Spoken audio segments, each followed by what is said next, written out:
আচ্ছা চলুন একটা স্ট্রাকচার ক্লাস করি। আমরা অনেক সময় বলি যে আমার রান্না করা উচিত ছিল, তোমার ভাত খাওয়া উচিত ছিল। তো এই ধরনের কথাবার্তাগুলো আপনি ইংলিশে কিভাবে বলবেন সে ব্যাপারটা দেখব। So let's get started. আচ্ছা আপনি একটা স্ট্রাকচার ইউজ করবেন, সাবজেক্ট এরপর শুড হ্যাভ এরপর ভার্বটি ইউজ করবেন। যদি বলি আমার রান্না করা উচিত ছিল, তখন বলবো I should have cooked. Cooked I should have cooked.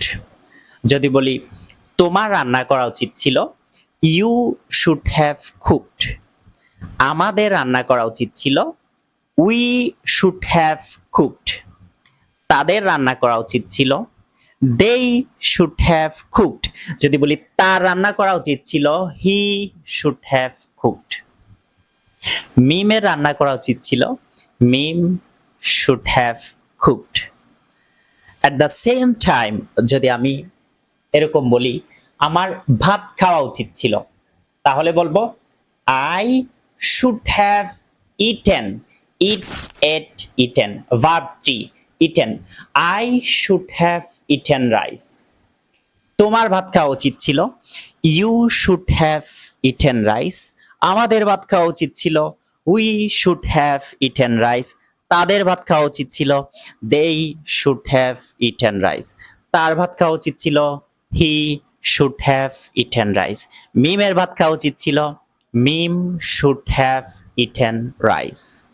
আপনি জাস্ট ভার্বটা চেঞ্জ করে করে, সাবজেক্ট চেঞ্জ করে করে মনের মতো করে বাক্য তৈরি করতে পারবেন। আপনার যেটা বলতে মন চাই সেটা বলতে পারবেন। ওকে, ভিডিওটা শেয়ার করে দিবেন। দেখা হবে নেক্সট কোনো ভিডিওতে। ভালো থাকবেন, সুস্থ থাকবেন। আচ্ছা একটা কথা বলে নিচ্ছি, সেটা হচ্ছে আমাদের নতুন ব্যাচে ভর্তি চলতেছে। যারা সরাসরি ক্লাস করতে চাচ্ছেন, চট্টগ্রামে কিন্তু আমাদের একদম সরাসরি ক্লাস শুরু হচ্ছে 1 তারিখ থেকে। বাচ্চাদের নতুন ব্যাচে ভর্তি শুরু হয়েছে।